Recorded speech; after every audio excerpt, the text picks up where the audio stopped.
Hello, I'm Ken Merriman of the Great Lakes Shipwreck Preservation Society.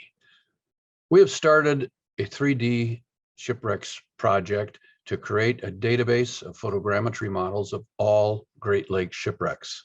Our goal is to crowdsource the models from members of the dive community, with GLSBS supplying the database to store them for posterity.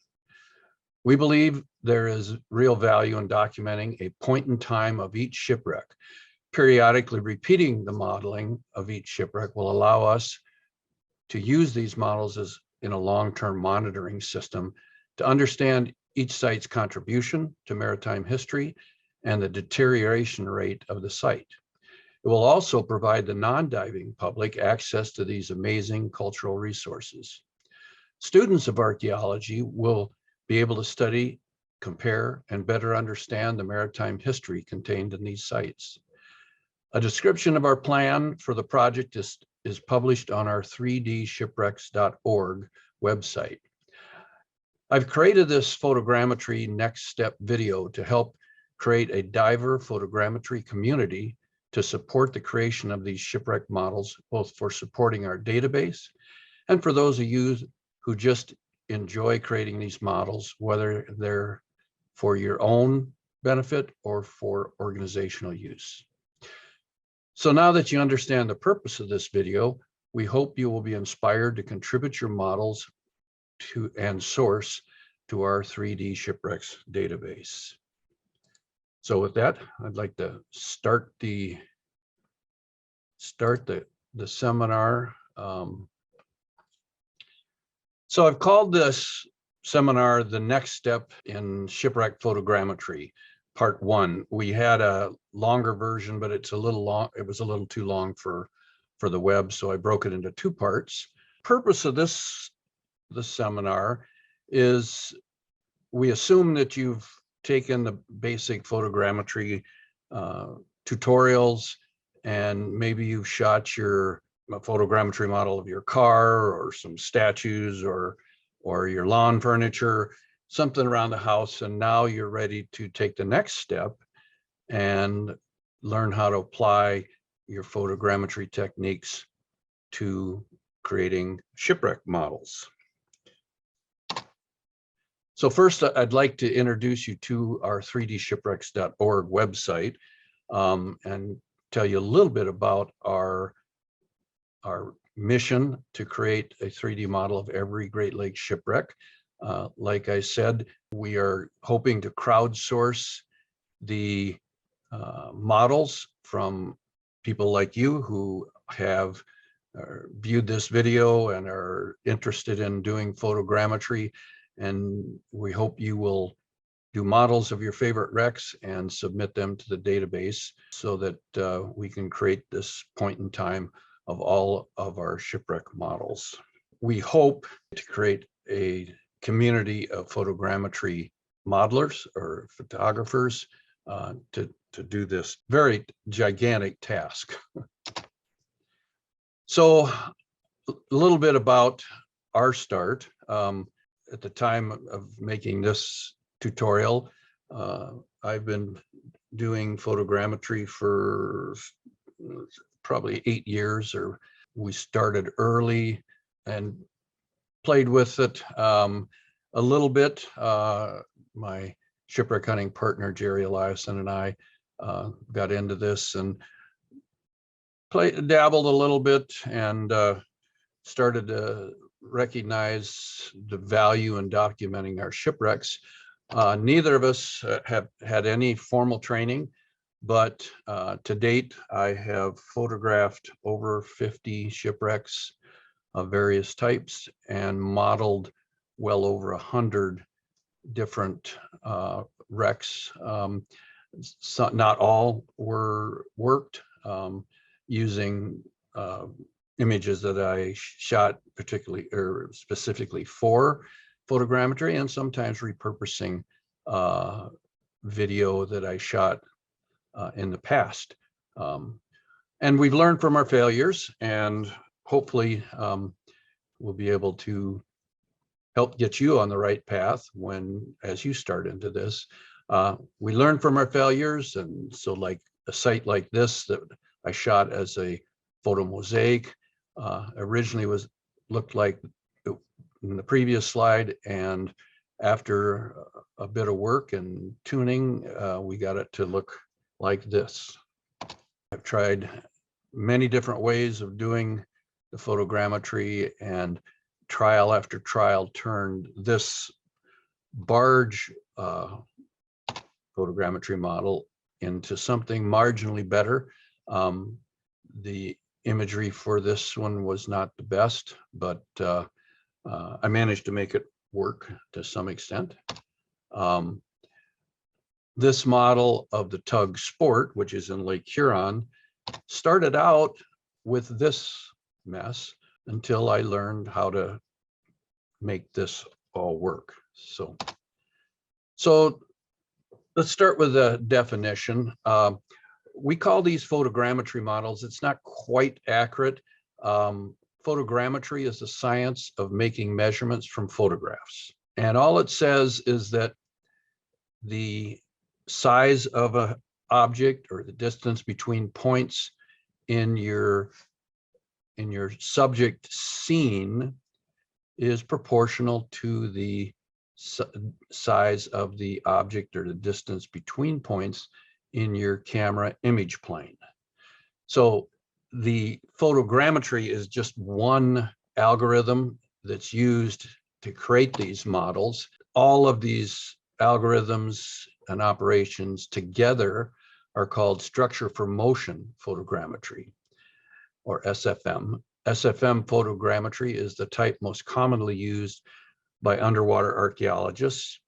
SFM creates a 3D model from overlapping images by comparing a large number of key points to identify matching features shared by images. Once the matching features within the images have been identified, a three-dimensional structure is constructed via complex calculations of camera lens optics. Okay, so that's a lot of words. Let's look at what that means. Okay, so what it says is that you take multiple images that have overlap, so you can see the same points in each image. And we start with that. And so let's do a few definitions here. Key points or feature points. These are features that the software identifies in the image. The object of doing good photogrammetry photography is to give you abundance of key points in each image. So that's what we will focus on in talking about how best to do the underwater photography for photogrammetry. Tie points. Now these are the common key points that the software matches in other overlapping photos, which form the sparse point cloud. The more key points in each image, the better the overlap and more tie points you will likely have, and the more detailed and accurate your model will be. So it's important to get good images so you get a lot of feature points, and good overlap so you can detect the same feature points in multiple images, and those become your tie points. Now, just as a note, I'm going to use Agisoft Metashape standard software to show examples of our problems and successes. It's a software that I've been using most. I've tried a couple others, but I kind of like Metashape. So let's look at key points and tie points. This is our tug Sport. This is a one picture. So all of these points are key points or feature points, and the blue ones are the tie points. So he can't always find all of the feature points in another photo. The white ones are feature points that the software couldn't identify in the next photo, or in either direction. The blue points are the ones that he can match up in other photographs, and those eventually become your sparse point cloud. So if you were to map that out, this is two images of roughly the same thing, maybe at a little different angle. The blue lines connect the tie points, and the red lines connect feature points that weren't quite accurate enough, or they didn't match quite enough to be used, so they're discarded. But you can see that different features in each of the photographs get tied together. The same point in each picture gets tied to the next picture, and that becomes your tie points. So once the software identifies the tie points, he can, through a different algorithm, figure out where the camera or where the photo was taken in space for each of the images that he can align. Now, if this is a picture, each one of those blue rectangles is a different photograph or different image that was shot of this shipwreck. And it determines, the software can determine where those reside in space and what that sparse point cloud looks like that you get from all of the images. Now, in the sparse point cloud, there's 730,000 points in this one. So the software, after it builds a sparse point cloud, it goes through some other operations or algorithms and does what's called densification by looking at each point and its neighbors. He can kind of fill in spots between the points and make it a more dense image or a more dense cloud. And so after he does his densification, we now have 84 million points when we started with 700,000. Then the next step is he connects the points into triangles, and this creates a surface mesh. I've zoomed in on this image. Each of those little triangles is a surface, and if you zoom back from it, now it looks like the object that you have done your photography or your photogrammetry on. And then after that, he adds a texture, or you can add a texture. And what that does is it takes a snippet of each photograph that projects onto each little triangle, and it puts it in a dictionary, and basically it uses it to texture or color that triangle on the surface of the model. And so it even appears, after you texture something, it looks like you have even more detail in that. And so this is what you end up with, is your model. So what do you need for a camera to do this with? So you can do it with a high-end SLR camera with lights. You can do it with a cell phone. You can do it with GoPros. You can do it with multiple GoPros on a staff, so that you're shooting two at the same time. Or if you have a lot of money, you can do what the National Park Service does, is they have 3 mirrorless Nikons mounted on a scooter that you can scoot around a site, and even have the viewfinders brought back to a viewing screen, and you can do it that way if you want to spend the money to do it. All of them work. So let's talk a little bit about, which is better, stills or video. Well, the truth is there are pros and cons to each. With stills, you generally have higher resolution capability, 20 to 50 megapixels at this time, while you can shoot in HD, 1080 by 1920. And truthfully, a lot of times you can't tell the difference between a model shot with HD and a model shot with images that are 30, 40 megapixels. at this point in time. But we consider that as time goes on and technology evolves, we will be able to get higher resolution models by recreating the models, and the higher resolution that we save in our database now, the better we will be set for the future if we want to remake these with higher resolution. But the bottom line is shoot what you have, and it's better to go out and create the models with your GoPro than to not have the models. With stills, you can shoot in RAW, which is uncompressed, and it gives you better control over adjusting exposure, color, haze, noise, etc. The penalty you pay is RAWs are very large. So for storing the source, it does cost a lot of storage to do it, but you can get very good results with RAW. The EXIF data, or the metadata, can be used by the tool. Now, this is more important when you are shooting a site with multiple cameras that are different. In this case, you can see if you can display the metadata or the EXIF data for each camera. You can see at the bottom, each image, it says the size, the date and time, what the make of the camera was, your lens, focal length, f-stop, ISO, shutter speed.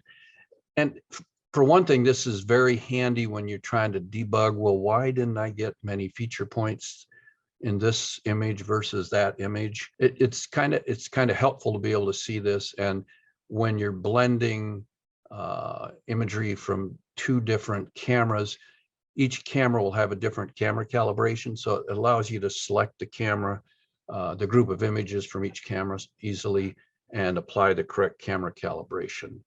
So there is a value in having that EXIF data. With video, remember, photogrammetry uses still images. So the settings that give the best frame definition work best for photogrammetry. No matter whether you shoot stills or video, the software always uses stills. So in video, you will be grabbing frames, and what makes a good frame image is not necessarily what makes the best video. For example, in video, you typically use a slower shutter speed to allow for some motion blur. Our eyes, our brains, interpret that blur to be motion, high speed motion. The blurrier it is, what we interpret that to be the higher speed motion. But in photogrammetry, we don't want motion blur. We want very sharp images. So we will adjust our shutter speed to give us better frames, which I'll talk about in another slide. In video, you don't tend to have EXIF or metadata, so you don't know what the settings were for each frame you shot. Like I was saying, your slow shutter speed has to be adjusted, or you have to move very slowly, one of the two, so that you can avoid the motion blur. And video is compressed when it's stored, and it's generally not a totally lossless compression. Many of them are very good compressions, but they're not totally lossless, so you do lose a little bit on your frames in video. You may not be able to tell it, but it's there. And I've never used 4K, but my guess is you're probably better, if you can, to use 4K, just because you have a little better resolution than HD. Importing some video formats to Metashape can be problematic. Yeah, Metashape, at least early on, was not very resilient or very good at accepting different video formats. I finally just went to grabbing my frames with external software. I use Adobe Premiere Professional to grab my frames. If it works, it works. But like I say, it's not very resilient or to all different types of video data. There's one big advantage in video is that you get 30 frames or 24 or 30 frames per second. And that gives you the ability to take as many or as few frames as you need in each area to make the model. For example, if you accidentally panned too fast and you don't have enough overlap from frame to frame, you can just go back into the video and grab more frames to give you the right overlap. If you're shooting stills at 1 frame per second and you move the camera too fast, you're just out of luck.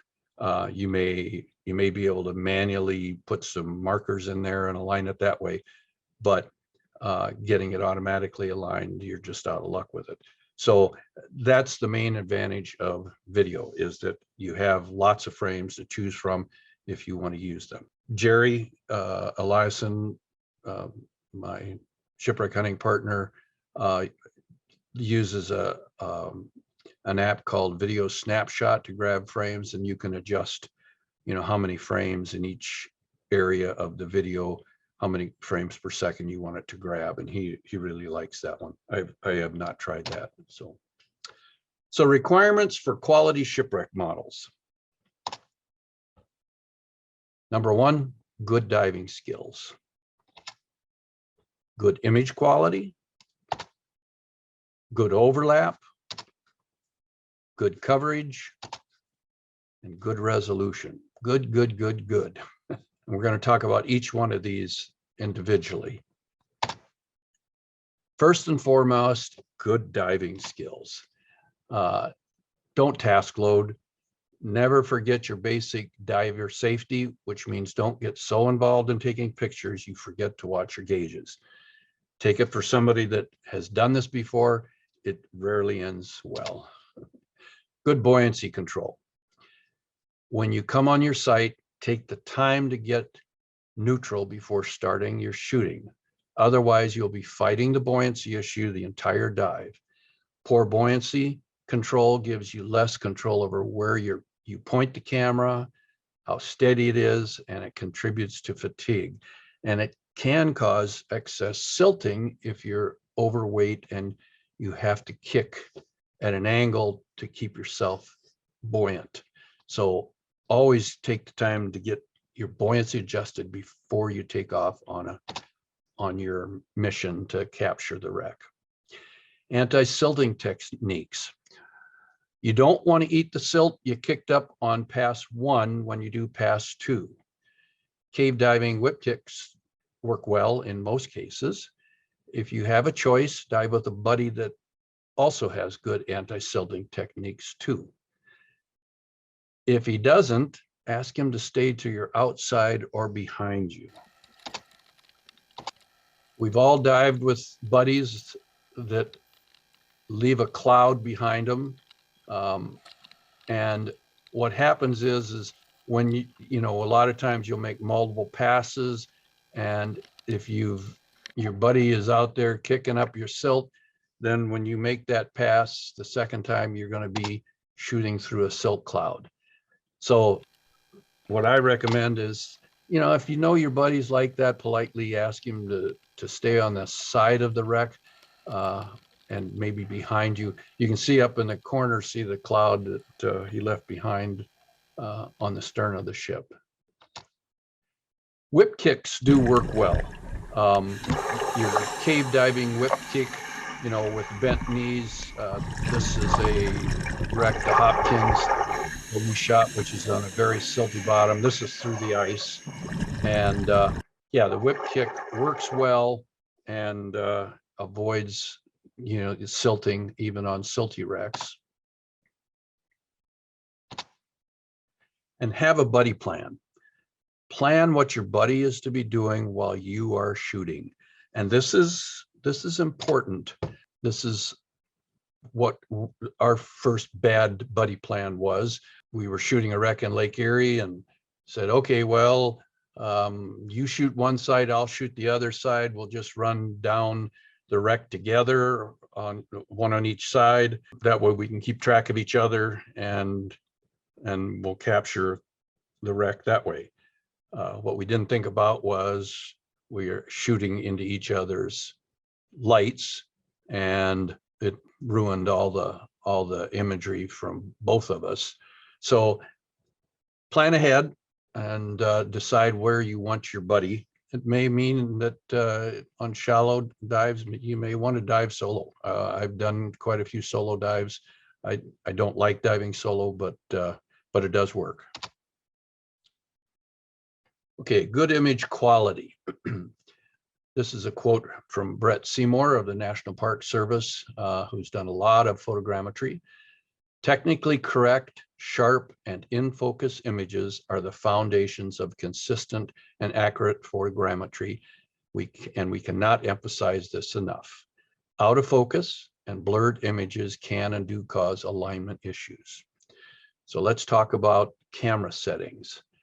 Camera settings affect exposure, motion blur, depth of field, and noise. And if you're a photographer, you maybe heard of the exposure triangle.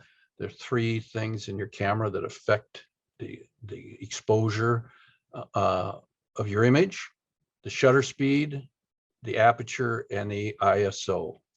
The shutter speed determines the duration of the light on the film. The aperture is the quantity of light that gets to your film, and the ISO is the sensitivity. Now, each one, if you turn each one of these up to get more light, there's always a trade-off. If you use a longer shutter speed, your trade-off is more motion blur. If you open the aperture size up, you lose depth of field. Objects in the background may not be in as sharp of focus as objects in the foreground. And if you turn the ISO up to make it more sensitive, then you will probably have more noise. So each camera, there's a different combination of these that will work. So you'll have to decide what works for your camera. You know, not all cameras have as much noise for a set ISO. You know, better lenses will give you better depths of field. So what works, you'll have to just experiment with these to get what combination of these works for you. Shutter speed. Motion blur, I have found, is a major issue for getting a good number of feature points and good alignment. I recommend 100th of a second or faster, unless you're using strobes on stills, and that does work. If your strobes cycle fast enough, you can use strobes, and then shutter speed is not an issue. But my experience is it takes at least 100th of a second or shorter to limit your motion blur. Let's look at this. Here's an example. This was shot with a 50th of a second. In the upper two, you can see the image on the right and the number of feature points that it gave us. And then in the lower one did have motion blur. I was panning a little bit too fast, and see how many fewer feature points and tie points that we had with the motion blur. ISO, as low as possible to minimize the noise. This image was shot with a high ISO and noise, and you can see that the noise dots in there. And you can, in Photoshop, you can get rid of the noise, but you do that at the expense of resolution.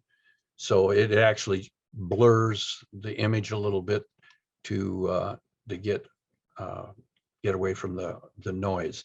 So, you know, you can get rid of it, but you will lose resolution. And my experience is the noise was not nearly as big a feature, or nearly as big a problem as the motion blur in general. Aperture, depth of field, you want that as small as possible. You want the aperture as small as possible to get the greatest depth of field. And that's a little different than, you know, when you're shooting portraits or other photography. Limiting your depth of field can accentuate your subject by blurring out the background. But in photogrammetry, you want all of it in focus, because it'll use all of that, all of the image to determine, you know, the distance from the camera of each object in the scene. So the bottom line is, on the triangle, the exposure triangle, is you want everything. You want a fast shutter speed, you want a low ISO, and you want a small aperture. And like say, you generally can't have all of them. So again, you have to figure out what works best for your camera. So one solution is to use more light, and then that does let you use faster shutter speed, smaller aperture, and a lower ISO. So more light is better. Let's talk about natural versus artificial. Good natural lighting is easiest. These wrecks were all done in relatively shallow water with natural light. The advance, I believe, was 80 or 90 feet, but it was very clear water. While some people have had trouble in very shallow wrecks with the surface ripples dancing around, I have not had much trouble with that. The shallow wrecks, for me, have always been the easiest. So if you're just starting out, pick a shoreline wreck that's, you know, shallow and has good lighting, and start on that. I think that is a good starting point or place. So good natural lighting is easiest. Only artificial lighting works, and that can be video lights or strobes. Either one works. This wreck was shot with video lights. It was in pitch dark. So this is all artificial light, shot about 6 feet away. And we had good luck. And like I say, the visibility on this was about 8, maybe 10 feet. And we shot 6 foot away. And it's well lit. And so strictly artificial light works pretty well. Mixing artificial and natural can be challenging.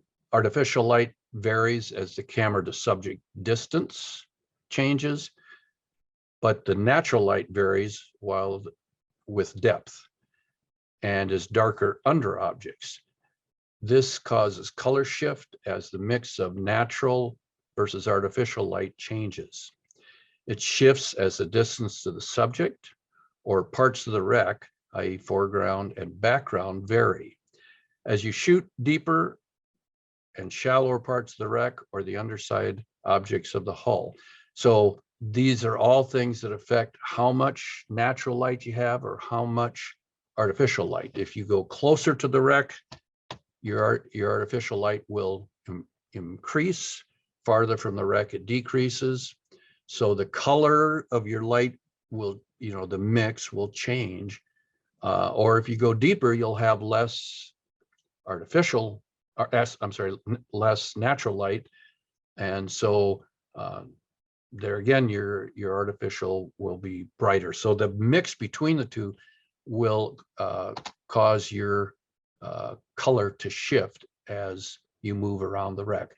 Here, now once I've gone closer into this inside of the cylinder, you can see it's starting to shift to red, and now I'm inside, and this is pretty much all artificial, and so the color has shifted to red versus the outside where we had more natural light. The key is you need flat lighting across the image plane. And that's important because you want the outsides of each image to be at the same exposure as the middle of your image. You want the things at distance from the camera to be the same as the things that are close. So avoid vignetting. Now, vignetting means that you have more light in the center of your image than on the edges. Now, in portraiture and a lot of images, artistic type images like this one, having that bright center of the image makes your subject stand out and kind of fades the surroundings away. But in photogrammetry, you want it all to be a flat, same lighting. Wide angle lights, use wide angle lights, avoid hot spots, and use diffusers if needed. The thing to remember with wide angle lights is to keep the lights behind the plane of the port on your housing. My first experience with wide angle lights looked like this, and you can see on the edges of so it blew out the sides of the frame. And now, even though I had a wide angle lens in there, I got no feature points on the outside edge. So I tend to point my lights to the outside a little bit. My lighting setup has evolved. I have 2 lights above and 2 below to illuminate the entire scene. And in the past, I've tended to point the camera a few degrees forward, mainly for navigation purposes, and it feels natural. This means the top of my frame is farther from the subject than the bottom, so I put the brightest lights above. So this is my camera system that I use now. The lights are, as far as reasonable from the camera, and again, behind the plane of the port. So let's talk a little bit about lenses. Use wide angle lenses, either rectilinear or fisheye. Agisoft Metashape, be sure to, in Metashape, be sure to set the fisheye attribute in your camera calibration if you use a fisheye lens. Otherwise, you'll get bowling, and we'll talk about that in part 2 of this tutorial. But it'll cause your model to curve. Both rectilinear and fisheye lenses work. I've used them both.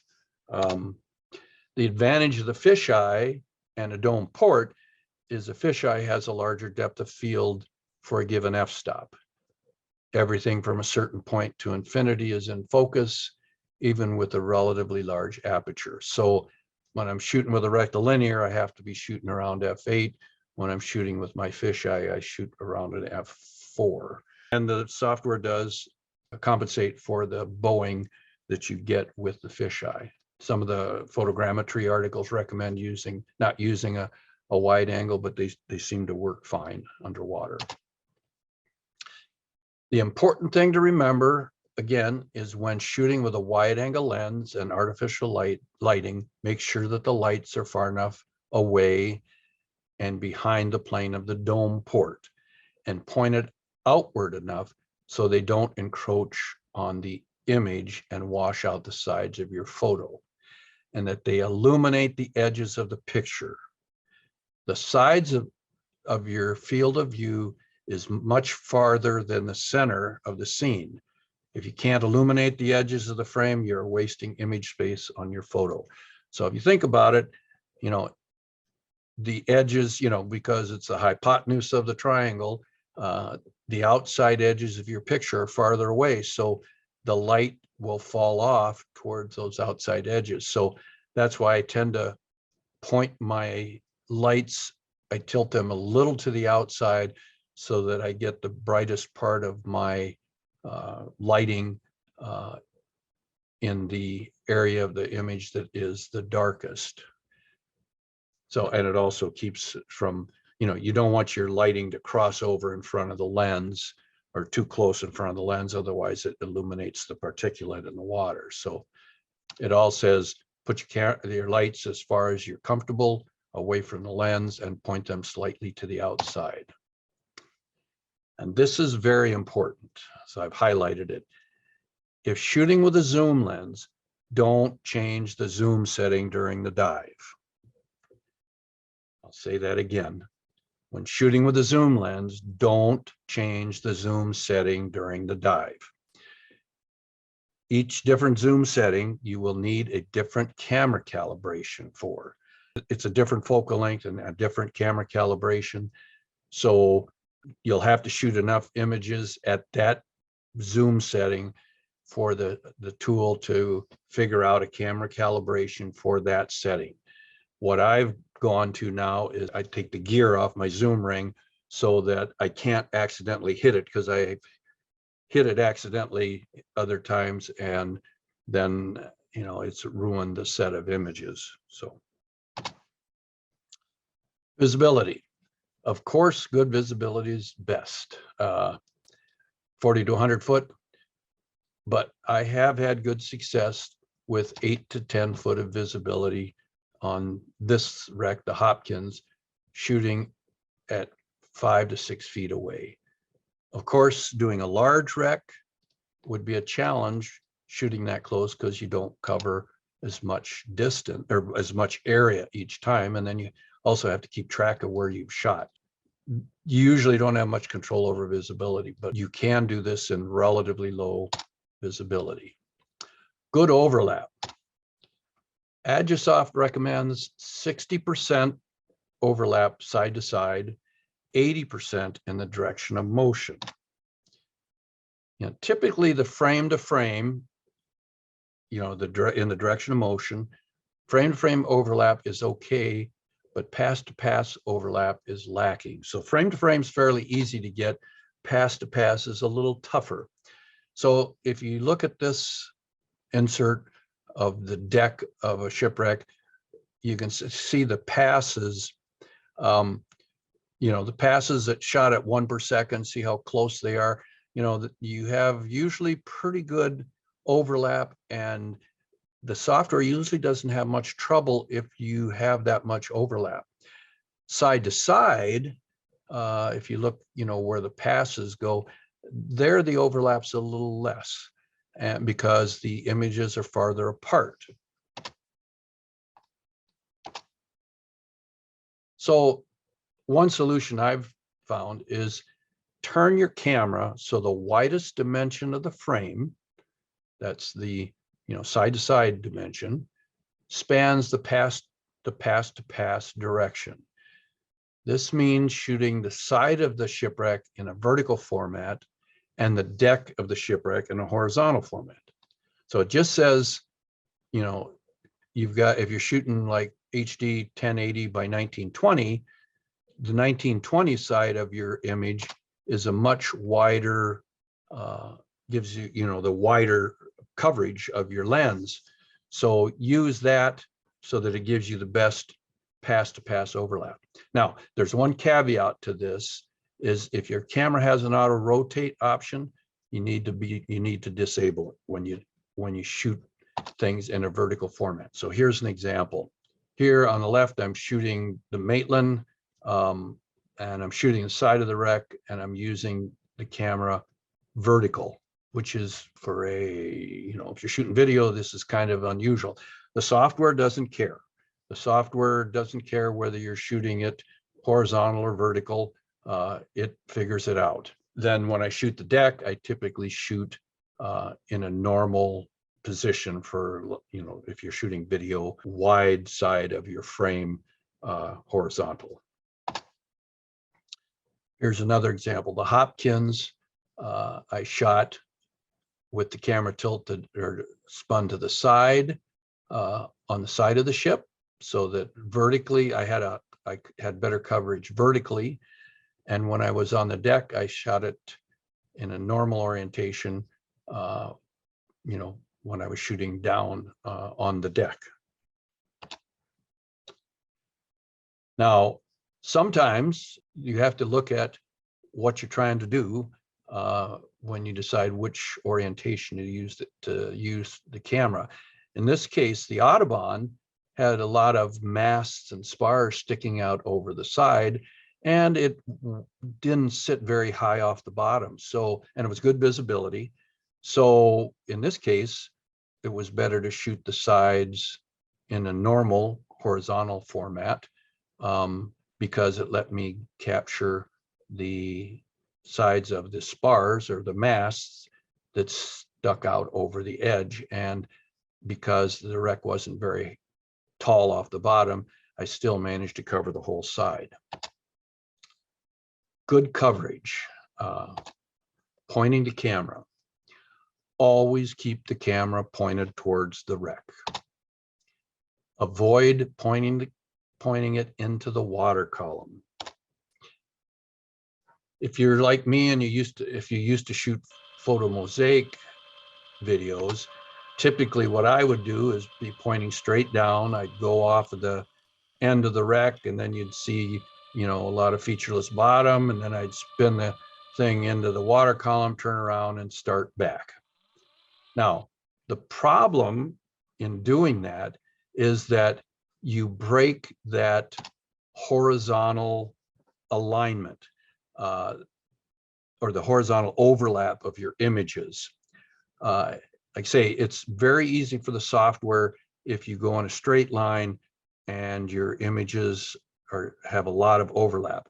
Once you go off the end of the wreck, if you were tilting or pointing the camera a little bit forward, you turn around, now the direction that you are seeing the features on the end of the wreck are a different direction.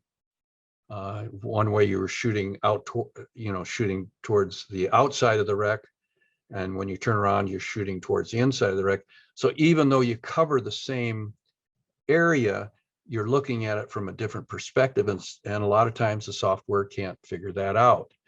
So to me, the key is always keep the camera pointed towards the wreck as you go around the bow or the stern or any of the corners of the wreck. Now, when you do that, you have to move slowly because you are somewhat panning the camera. So when you go around the bow or the stern of the ship, slow down and slowly come around the ship. Keep the camera pointed towards the wreck, and then you will have a contiguous set of images, and the frame to frame alignment, you won't have a break in your frame to frame alignment. And that helps immensely when you try to align your frames or align your images. In general, panning is bad, but sometimes slight panning works, but do it slowly. If you pan off of your track, to pick the edge of a mast or to pick the backside of a windlass or a bit or any object that protrudes from the deck or the side of your ship, you may want to pan back to pick up the back side of it. You just got to do it slowly and return the field of view of your camera back to where you started the pan before moving on. In my experience, panning too fast is the single biggest problem in aligning photographs. At least for me, that time when, whether I intentionally tried to pick up the backside of an object or something that's laying off to the side of the ship, or I just had to hit my inflator because to control my buoyancy, that jiggle, once that breaks that frame to frame alignment, sometimes the software can't get things aligned again. It has to see that same pattern again before it can get the alignment. And that I've lost more alignment on the models due to that than any other single thing. And in the manual, they actually tell you this is they say don't pan. If you're going to cover a flat surface shoot it straight on. Not saying that you can't pan. I mean, you can do it, you just can't do very much of it. What I've gone to is I shoot time lapse at 1 raw image per second when swimming a straight path.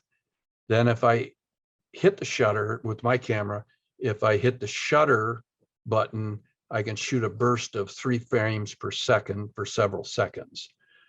So when I make a turn or jog or pan a little bit around an object, I reach up and I hit the shutter and I'll get a burst of 3 frames per second for that part of the pass. And I hold that till I get back on track again, back up a little bit to make sure I have good overlap, and then take off again. Avoid silhouettes. Don't point the camera into the light. Avoid pointing the camera up at a feature and bright surface light, especially in shallow water. It will silhouette the feature and create water column artifacts in the model. This is what happens if you point your camera up too much and you have a bright background. We've washed out, even, I've adjusted the exposure here to try to bring the cabin into better exposure, but even at that, we just don't get the feature points. So I've learned to keep the camera pointed down or straight, but don't point up. And unless you're totally underneath something that masks out the light. And one important thing here is too many photos is better than too few. So you're much better off shooting a lot of extra pictures than trying to get through with the fewest that you can. So, okay, we're going to talk a little bit about paths around the wreck. So the path that you choose to cover your subject depends on the size and the complexity of the wreck, what features are important to document, and the resources, which is mainly time or other photographers' time that you can devote to photographing the wreck. The basic passes we use are the sides, the deck, and a 45-degree pass. The 45-degree pass ties the sides to the deck, but it needs to be shot above the rail. Okay, so here's some examples of 1, 2, and multiple passes for wreck. So these are the basic passes that I use. Now, let me say any path you follow around the wreck will work. There's other papers I've read that suggest a snake path where you squiggle back and forth. So it also recommended a spiral path. What's important photographing a shipwreck is that you can keep track of where you've been.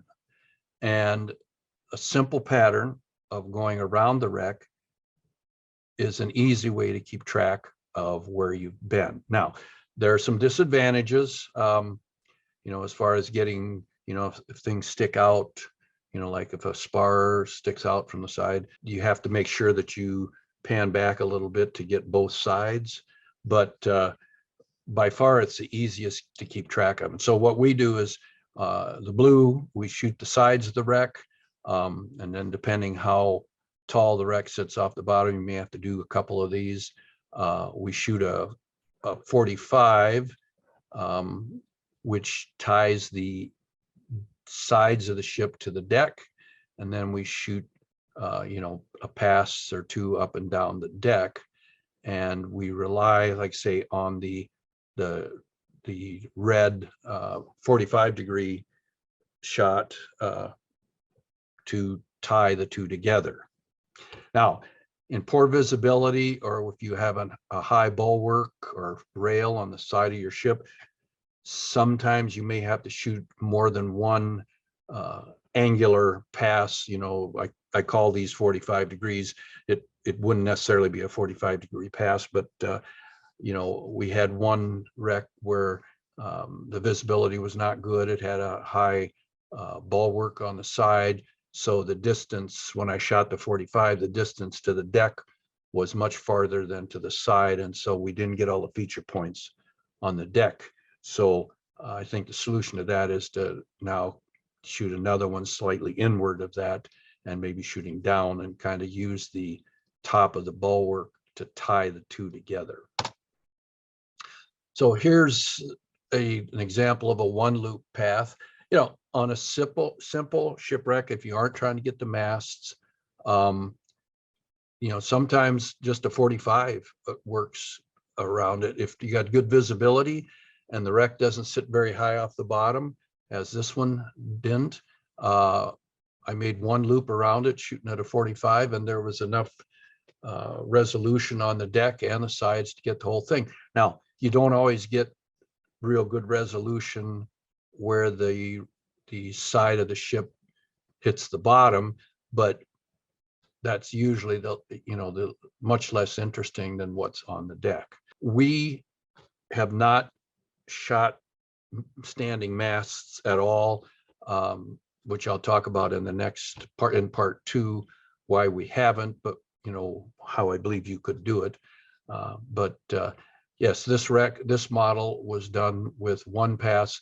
The stern, we decided we wanted to go inside one of the hatches, so that we did make a little pass there, and that helped that part of the deck a little bit. But basically, it was a one loop model.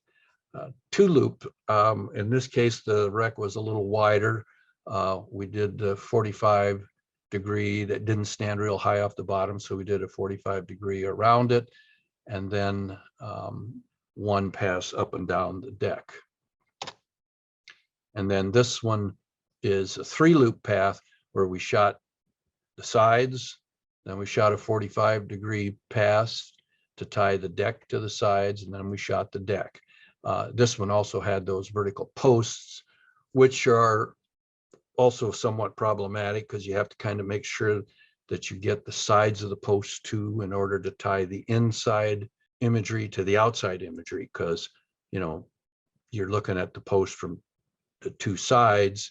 A lot of times when you do that, you'll get two posts, one which was created from the inside pass, and one that was created from the outside pass. So unless you get the sides of the posts, that doesn't tie them together well. But I'm going to cover that more in the next part 2. So speaking of part 2, that's the end of the part 1 of the next step in shipwreck photogrammetry. I thank you for sitting through this tutorial. Hopefully it helps you get started, and when you're comfortable with part 1, watch part 2, and in part 2 we'll cover some special cases, a little bit about settings in the tool, and some special challenges, what things are difficult to shoot in photogrammetry. So thanks again for listening to my presentation.